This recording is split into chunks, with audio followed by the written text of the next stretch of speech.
اب قریب قرب سے بنا ہے، اس کے معنی ہے نزدیکی، نزدیکی زمانی بھی ہوتی ہے اور مکانی بھی ہوتی ہے، کرم کی بھی ہوتی ہے اور درجے کی بھی ہوتی ہے۔ یہاں پر علم اور قدرت، کرم اور رحمت کی نزدیکی مراد ہے، نہ کہ زمانی یا مکانی، کیونکہ اللہ تعالیٰ جگہ اور وقت سے پاک ہے۔ نیز قرب مکانی سب بندوں سے نہیں ہو سکتا، کیونکہ اس کے بعض بندے عرش کے قریب رہتے ہیں اور بعض تحت سرا میں، پھر بعض مشرق میں، بعض مغرب میں۔ اس کے علاوہ بھی اور بھی قرآن پاک میں کئی جگہ پر اللہ تعالیٰ نے ارشاد فرمایا، سورہ اعراف میں، سورہ واقعہ، سورہ نساء میں، مختلف جگہوں پہ اللہ تعالیٰ نے اپنی شان بتائی کہ رب تعالیٰ کی رحمت بندے سے قریب ہے اور نیک بندے مرتبہ یا رعایت میں اس سے قریب ہیں، اور تمام قرب کی آیتوں میں یہی معنی مراد ہے۔ جیسے کہ سورہ قاف کی آیت نمبر 16 میں بھی فرمایا اللہ تعالیٰ نے وَنَحْنُ أَقْرَبُ إِلَيْهِ مِنْ حَبْلِ الْوَرِيدِ، کہ اللہ تعالیٰ تو ہماری جو شہرگ ہے اس سے بھی زیادہ قریب ہے۔ مسلمان جو کہتے ہیں کہ اللہ ہر جگہ ہے، اس کا مطلب یہی ہے کہ اس کی سلطنت، رحمت، علم، قدرت وغیرہ جو ہے وہ ہر جگہ ہے۔ غرض یہ کہ ربوبیت، علم اور قدرت کا قرب ہر مومن اور کافر سے ہے، مگر کرم، عنایت، مہربانی کا قرب صرف مومنوں سے ہے۔ پھر اس کے قرب کی دو نوعیتیں ہیں، ایک قرب عمومی اور ایک قرب خصوصی۔ قرب عمومی ہر مومن سے ہر وقت ہے، اور قرب خصوصی جو خاص لوگوں سے خاص وقتوں میں ہوتا ہے۔ یوں تو اس کے قرب کے اوقات بہت ہیں، مگر 3 وقت جو ہیں وہ بہت اہم ہیں۔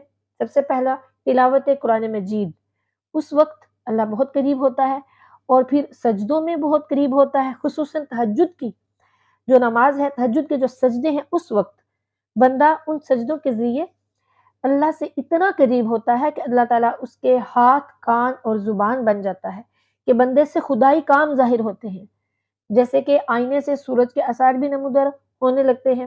غرض یہ کہ بندے سے خدائی کام ظاہر ہوتے ہیں، اور تیسرے کسی مقرب بندے کی صحبت سے اللہ تعالیٰ بہت قریب ہوتا ہے، حتیٰ کہ صحبت سے تقدیریں بدل جاتی ہیں، جیسے کہ نبی کریم صلی اللہ علیہ وآلہ وسلم کا قرین شیطان جو ہے وہ نبی کریم صلی اللہ علیہ وآلہ وسلم کی برکت سے مسلمان ہو گیا۔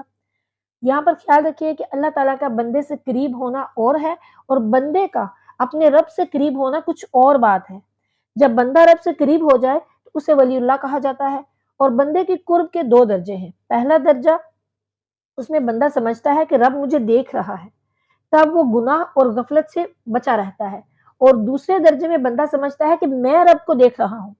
اسی درجے میں سوز و گداز، لذت عبادت، یہ اعلیٰ طریقے سے حاصل ہوتا ہے، اور اس کی تفسیر جو ہے وہ حدیث مبارکہ بھی ہے، جس کا مفہوم ہے کہ احسان یہ ہے کہ بندہ جانے کہ مجھے رب دیکھ رہا ہے، یا رب کو میں دیکھ رہا ہوں۔ اللہ عز و جل سے دعا ہے کہ وہ ہم سب کو اپنا قرب عطا فرمائے، آمین۔ آیت کا اگلا حصہ ہے اجیب دعوت الداعی اذا دعان، یہ اس کی نزدیکی کا بیان ہے۔ اجیب جوب سے بنا ہے، جس کے معنی ہے کاٹنا یا تراشنا۔ کسی کی بات قبول کرنے کو اسی لیے استجابت کہا جاتا ہے کہ اس سے سوال کا سلسلہ کٹ جاتا ہے۔ یہاں یا جواب دینے کے معنی میں ہے، یا پھر قبول کرنے کے معنی میں۔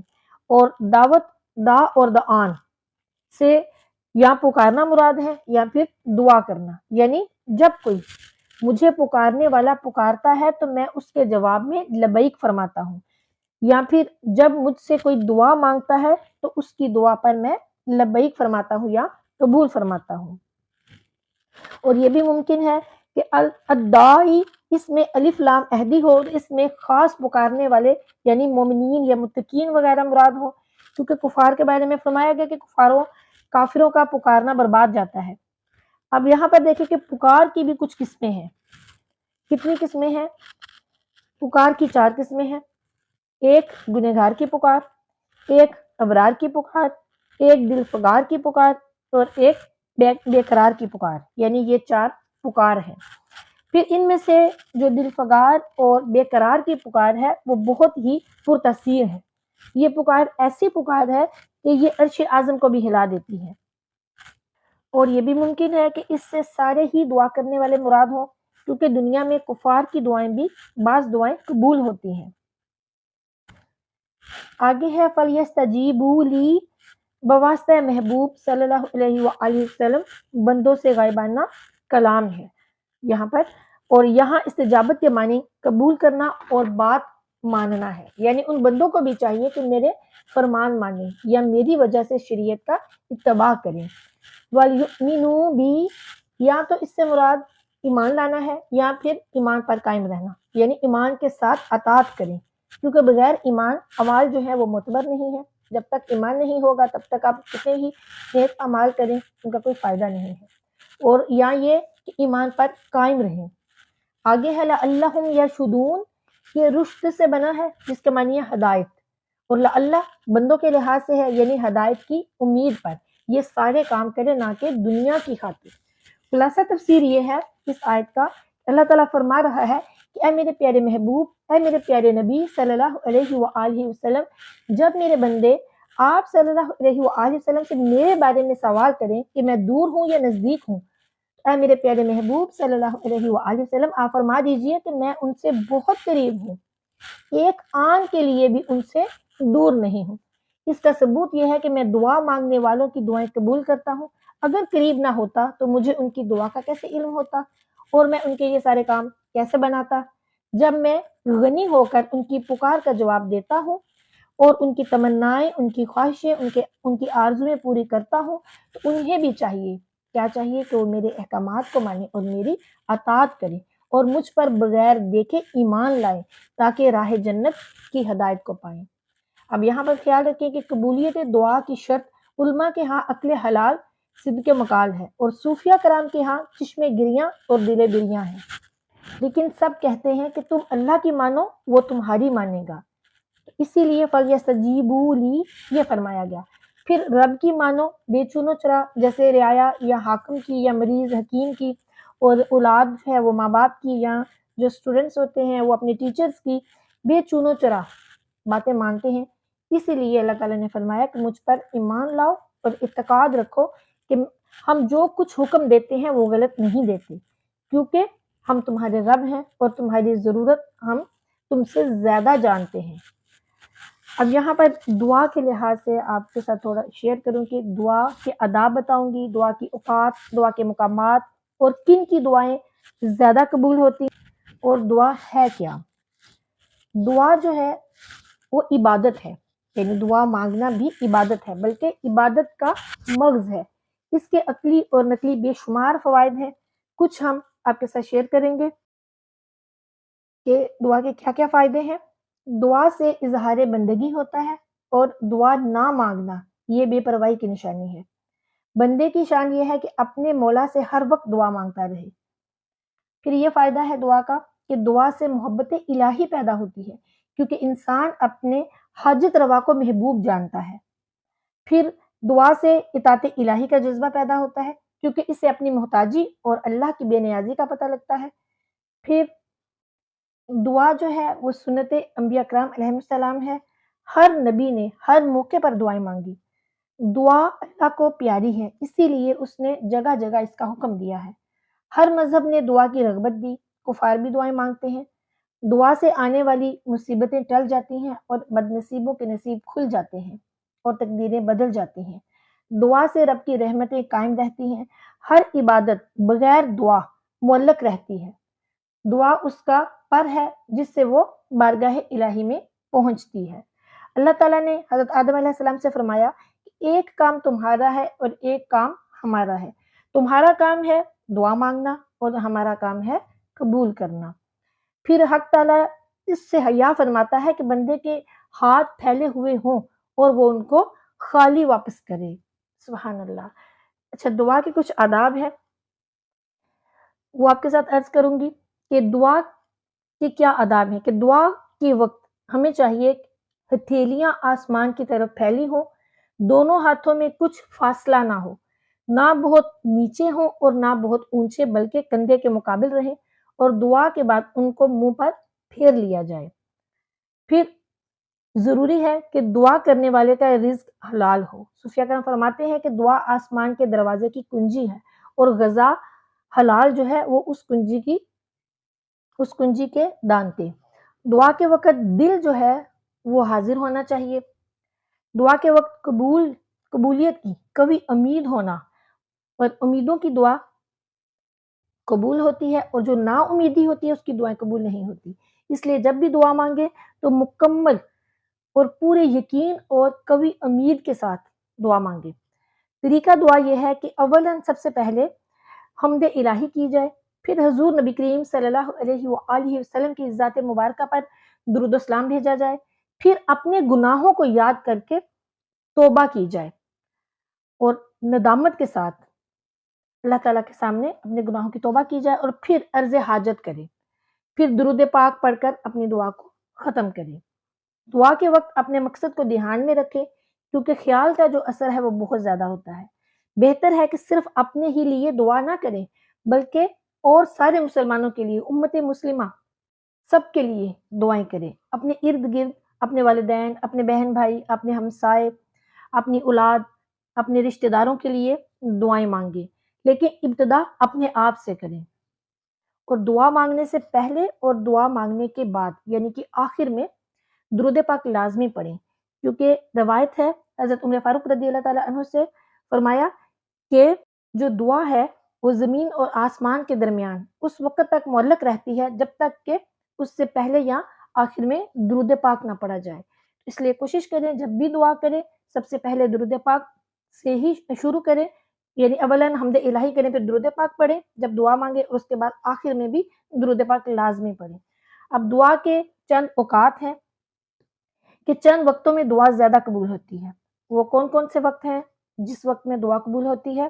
سب سے پہلے تو جمعے کے دن دو خطبوں کے درمیان کا جو وقت ہے اس وقت دعا قبول ہوتی ہے، پھر خطبہ اور نماز کے درمیان دعا قبول ہوتی ہے، پھر جمعے کے دن سورج غروب ہوتے وقت دعا قبول ہوتی ہے، پھر بارش کے وقت دعا قبول ہوتی ہے، پھر مرغ کے اذان دیتے وقت دعا قبول ہوتی ہے، اور پھر ہر رات کے آخری چھٹے حصے میں دعائیں قبول ہوتی ہیں، پھر رمضان المبارک میں افطار اور سحری کے وقت دعائیں قبول ہوتی ہیں، پھر قرآن مجید ختم ہوتے وقت دعائیں قبول ہوتی ہیں، پھر اذان کے بعد دعائیں قبول ہوتی ہیں، فرض نمازوں کے بعد دعائیں قبول ہوتی ہیں، اور لیلۃ القدر یعنی کہ شب قدر میں دعائیں قبول ہوتی ہے۔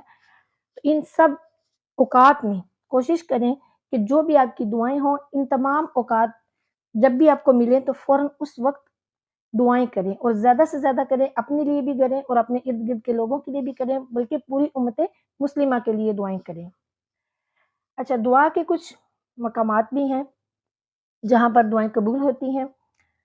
سب سے پہلا تو بیت اللہ شریف، اس پر سب سے پہلی نظر پڑتے وقت جو دعا ہے وہ قبول ہوتی ہے، یعنی کہ آپ جب بھی حج یا عمرہ کرنے جائیں اور آپ کی بیت اللہ شریف تشریف لے جائیں، اور سب سے پہلی نظر جب آپ کی بیت اللہ شریف خانہ کعبہ پر پڑے گی اس وقت آپ دعا مانگے تو وہ قبول ہوتی ہے۔ نمبر 2، طواف میں ملتزم کے پاس دعائیں قبول ہوتی ہیں، اور بیت اللہ میں چاہے زمزم کے پاس وہاں بھی دعا مانگنی چاہیے، اور زمزم پیتے وقت، اور صفا اور مروہ پر سعی میں، مقام ابراہیم کے پیچھے، عرفات مزدلفہ میں منی میں، تینوں جمروں کے پاس۔ اللہ تعالی ہم سب کو حج اور عمرے کی سعادت عطا فرمائے، اور ان تمام جگہوں پر جا کر ہمیں بھی دعا مانگنے کی توفیق عطا فرمائے، آمین۔ اور انبیاء کرام علیہ السلام کے مزارات کے پاس دعائیں قبول ہوتی ہے، اور بزرگان دین کی قبور کے پاس دعائیں قبول ہوتی ہیں، اور بزرگوں کے پاس دعا مانگنا یہ سنت انبیاء کرام علیہ السلام ہے۔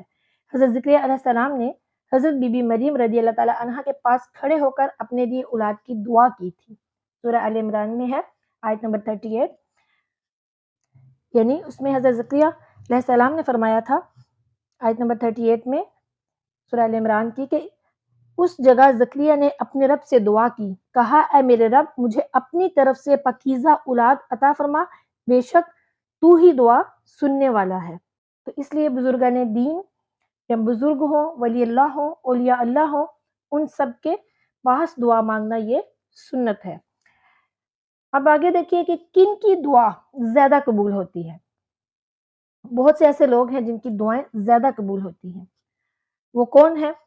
سب سے پہلا تو روزہ دار، افطار کے وقت جو دعا کرتا ہے وہ قبول ہوتی ہے، پھر عادل بادشاہ کی دعا قبول ہوتی ہے، مظلوم کی دعا قبول ہوتی ہے، والدین ماں باپ جو ہیں ان کی دعائیں قبول ہوتی ہیں، اپنی اولاد کے حق میں، اور مسافر کی جو دعائیں ہیں وہ بھی قبول ہوتی ہیں، اور جو بیمار ہو اس سے بھی دعا کروانی چاہیے کہ بیمار کی دعائیں بھی قبول ہوتی ہیں۔ پھر گھر پہنچنے سے پہلے جو حاجی ہوتے ہیں ان کی دعائیں قبول ہوتی ہیں، اور مسلمان کی دعا قبول ہوتی ہے کہ مسلمان کے لیے اس کے پیچھے دعا کی جائے، یعنی اس کی پیٹھ پیچھے دعا کی جائے، جیسے کہ ہم سارے مسلمانوں کے لیے دعائیں کریں۔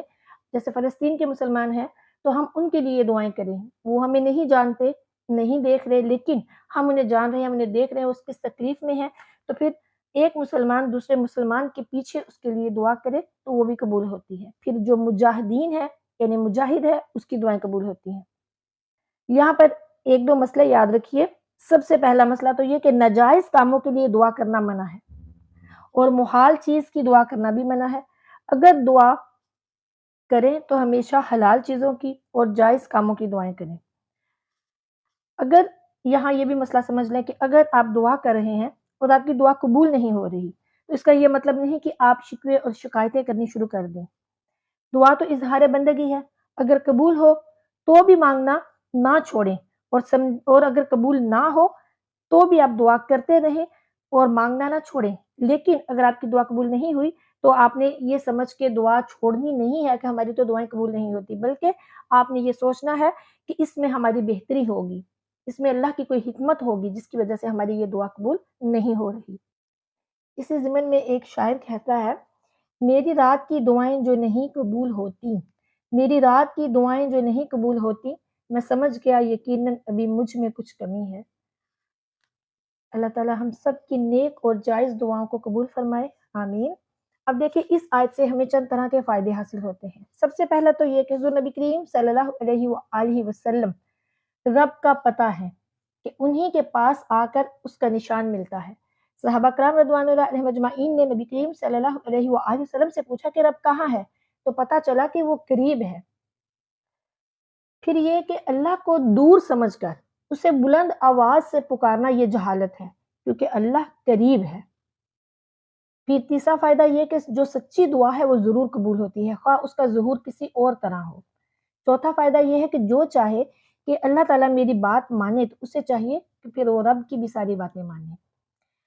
پانچواں یہ ہے کہ اس آیت سے معلوم ہوا کہ حضور نبی کریم صلی اللہ علیہ وآلہ وسلم ہر مومن سے قریب ہیں، کہ اللہ تعالیٰ نے اپنے قرب کی تو آیت مذکور میں خبر دی، اور حضور نبی کریم صلی اللہ علیہ وآلہ وسلم کے جو قرب کا ذکر ہے وہ سورہ توبہ کی آیت نمبر 128 میں دیا، اور سورہ احزاب اس کی آیت نمبر 6 میں آیا ذکر، اور سورہ مزمل کی آیت نمبر 15 میں آیا، سورہ الاعراف کی آیت نمبر 56 یعنی 56 میں آیا، اور حضور نبی کریم صلی اللہ علیہ وآلہ وسلم کی رحمت کا ذکر بھی آیا، اور وہ سورہ انبیاء کی آیت نمبر 107 میں، یعنی کہ وَمَا أَرْسَلْنَاكَ إِلَّا رَحْمَةً لِلْعَالَمِينَ۔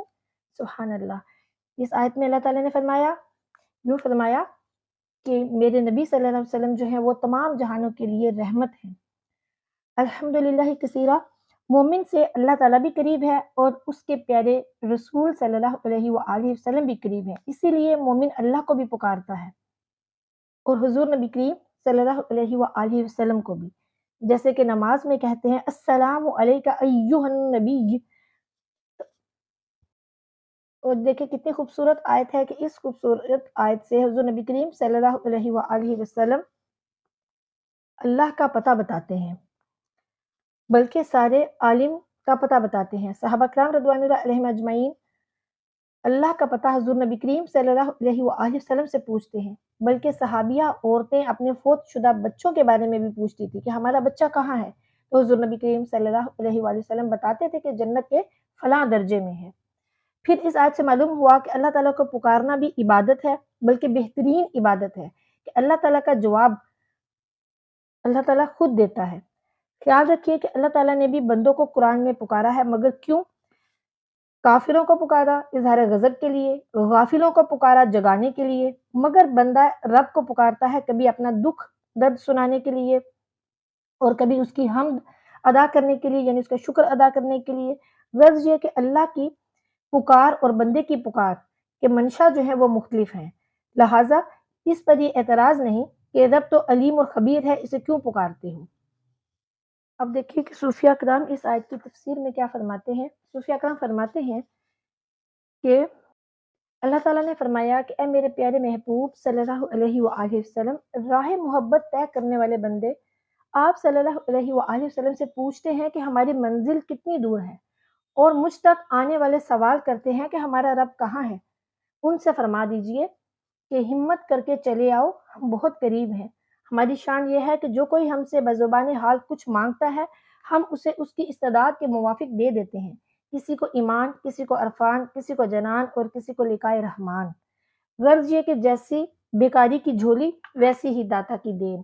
انہیں چاہیے کہ وہ اپنے کو میرے لائق بنائیں، کہ زہد اور عبادت سے اپنی قابلیت کو بڑھائیں، اپنے آئینہ دل کو صاف کریں تاکہ میں اس میں تجلی فرماؤں، اور وہ مجھے اس آئینے میں دیکھیں اور بذریعہ استقامت مجھ تک پہنچیں۔ سبحان اللہ۔ ایک اور تفسیر فرماتے ہیں صوفیہ کرام کہ دعا کرنے والے دو قسم کے ہیں، ایک تو دعا کے الفاظ بولنے والے، اور ایک حقیقتاً دعا مانگنے والے۔